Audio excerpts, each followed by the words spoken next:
ഇന്ന് ഞങ്ങൾക്ക് സ്കൂളുണ്ടായിരുന്നു കേട്ടോ. ഞങ്ങളുടെ സെക്ഷനിലെ കുട്ടികൾക്ക് ക്ലാസ്സില്ല. UP മുതൽ ഹയർ സെക്കൻഡറി വരെ അവർക്ക് ക്ലാസ് ഉണ്ടായിരുന്നു. പിന്നെ ഞങ്ങൾക്ക് കുട്ടികളില്ലെങ്കിൽ ഞങ്ങൾ വന്നേ പറ്റൂ, അതിന് മാറ്റമൊന്നുമില്ല. അങ്ങനെ രാവിലെ വന്നു, ചെറിയ കുറച്ച് ജോലിയൊക്കെ ഉണ്ടായിരുന്നു, അതൊക്കെ തീർത്തിട്ടൊരു ചായ കുടിക്കാമെന്ന് വെച്ചു. അപ്പം ഞങ്ങൾ ഈ സ്കൂൾ തുറന്നതിന് ശേഷം അങ്ങനെ പുറത്തൊന്നും പോയി അങ്ങനെ ചായ കുടിക്കാറില്ല, അതിനുള്ള ടൈം കിട്ടത്തുമില്ല. മാത്രമല്ല അതിനൊക്കെ നമ്മൾ സ്പെഷ്യൽ പെർമിഷൻ എടുക്കുകയും വേണം. ഇന്നിപ്പം കുട്ടികളില്ലാത്തതുകൊണ്ട് നേരെ പോകാമെന്ന് വെച്ചു. മാത്രമല്ല ഞാൻ ബ്രേക്ക്ഫാസ്റ്റ് കഴിക്കാതെ പോയത്. ഇന്നലെ ഉദ്ദേശമായിരുന്നു കേട്ടോ ഇന്നിവിടെ പോയി കഴിക്കണമെന്ന്. അങ്ങനെ തന്നെയാണ്. അങ്ങനെ ഞങ്ങൾ ഈ അമ്മച്ചിയുടെ കടയിൽ വന്നു. ഞങ്ങളുടെ സ്കൂളാണെങ്കിലും ഒരു മലയുടെ മണ്ടയ്ക്കാണ്. അതിൻ്റെ അടുത്ത് ഈ 2 ചായക്കടയേ ഉള്ളൂ.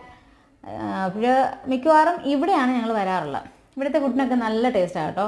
പ്രധാനമായിട്ട് അപ്പം, ദോശ, പൊറോട്ട, ഇതാണ് ഈ കടയിലെ മെയിൻ. അതിൻ്റെ കൂടെ മുട്ടക്കറി, പിന്നെന്താ ഉരുളക്കിഴങ്ങ് കറി, ചിക്കൻ, ഇതൊക്കെയാണ് ഇവിടെ മെയിനായിട്ട് കൊടുക്കുന്നത്. അപ്പം ഞങ്ങൾ ദോശ, സാമ്പാർ, മുളക് ചമ്മന്തി ഇത്രയും വെച്ച് ആദ്യം കഴിച്ചിട്ട് അതൊന്നും പോരാഞ്ഞിട്ടൊരു കാര്യം ചെയ്യാം, മുട്ടക്കറിയും മേടിച്ചു. അതിൻ്റെ കൂടെ തന്നെ ഒരു ചിക്കൻ പെരട്ടും കൂടെ മേടിക്കാമെന്ന് വെച്ചു. അപ്പം അതിന് ഭയങ്കര ടേസ്റ്റാണ് കേട്ടോ. അങ്ങനെ അതും മേടിച്ച് ഞങ്ങൾ പതുക്കെ അവിടെ ഇരുന്ന് കഴിച്ചു. അതൊക്കെ കഴിച്ചിട്ട് പിന്നെ ഞങ്ങളുടെ ബില്ലൊക്കെ കൊടുത്തു. നമ്മൾ ഷെയർ ചെയ്തൊക്കെയാണ്. അങ്ങനെ അതൊക്കെ കൊടുത്ത് ഞങ്ങളവിടെ പതുക്കെ അവിടെ നിന്ന് ഇറങ്ങാമെന്ന് വെച്ച്. അങ്ങനെ ഇറങ്ങാൻ നിന്നപ്പോഴേക്കുമാണ് ആ കടയിലെ അമ്മച്ചിയാണെങ്കിൽ കുറച്ച് പഴം കൊണ്ട് ഞങ്ങളുടെ കൊണ്ടുവന്നു. പിന്നെ അതും കഴിച്ച് പതുക്കെ സ്കൂളിലോട്ട് വിട്ടു കേട്ടോ. നല്ല സ്നേഹമുള്ളൊരു അമ്മച്ചിയാണ് കേട്ടോ.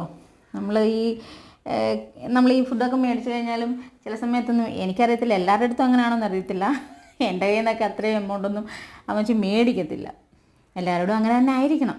അങ്ങനെ തിരിച്ച് ക്യാമ്പസിലെത്തിയപ്പോഴാണ് നമ്മുടെ മെറിൻ ടീച്ചർ അവിടെ നിർത്തിയിട്ടിരുന്ന് വാനിലിരിക്കുന്നുണ്ടേ.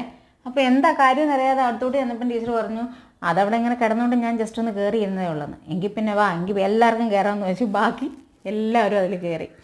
അപ്പോൾ ഇരിക്കുന്ന ഇരിപ്പ് കണ്ട എങ്ങാണ്ട് പോകാനുള്ള തയ്യാറെടുപ്പാണെന്ന് തോന്നുന്നു. ഒന്നുമില്ല, കയറി ഇരുന്നിട്ട് അതുപോലെ ഇങ്ങനെ ഇറങ്ങി. പ്രവീണ ടീച്ചറിനാണെങ്കിലും വണ്ടിയിൽ നിന്ന് ഇറങ്ങാനേ ഒരു താല്പര്യവും ഇല്ലായിരുന്നു. അങ്ങനെ പുള്ളിക്കാരിയെ ഇറക്കിയതിന് ശേഷം ഇവർ രണ്ടുപേരും ഇറങ്ങി. പിന്നെയും ഒരു മീറ്റിംഗ് ഞങ്ങൾക്ക് പറഞ്ഞിട്ടുണ്ടായിരുന്നു 10:30. അപ്പം അത്ര സമയമൊന്നും ആയില്ല. അപ്പം പിന്നെ അവർക്ക് കുറച്ച് നേരം കൂടി വെളിയിലേക്ക് നിന്ന് കറങ്ങിയിട്ട് പോകാമെന്ന് വെച്ചു. പിന്നെ അപ്പോഴാണ് ഒരു ചിന്ത ഇങ്ങനെ വന്നത്, ഒരു റീൽസ് എടുക്കാം. ഞാനല്ല, ബാക്കി ടീച്ചേഴ്സൊക്കെ.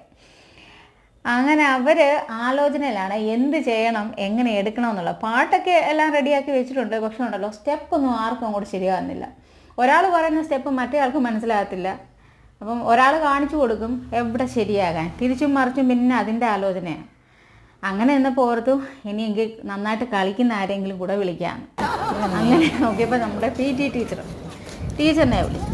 ടീച്ചർ വന്ന് നോക്കിയിട്ട് ആ സ്റ്റെപ്പ് കണ്ടപ്പോൾ ടീച്ചറിനെ കൊണ്ടത് പറ്റത്തില്ലേ എന്ന് പറഞ്ഞ് ടീച്ചർ അങ്ങ് പോയി.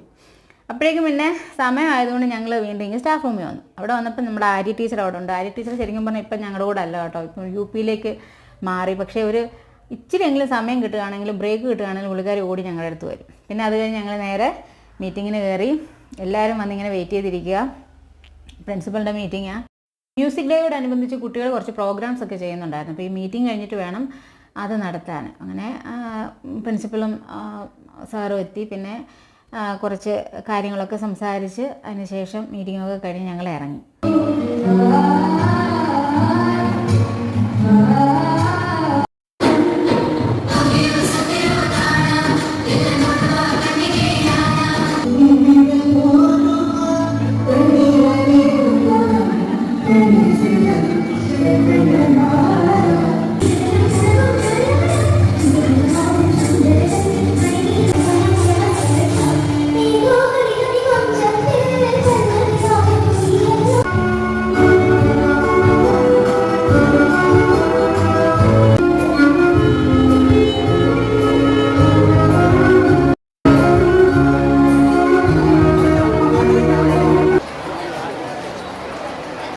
അങ്ങനെ ആ പ്രോഗ്രാമൊക്കെ കഴിഞ്ഞ് സ്റ്റാഫ് റൂമിൽ വന്നു. ബാക്കി കുറച്ച് പണിയൊക്കെ ഉണ്ടായിരുന്നു, അതൊക്കെ കംപ്ലീറ്റ് ചെയ്തിട്ട് ഇനി പോകാനുള്ള ഒരു ഒരുക്കത്തിലാണ്.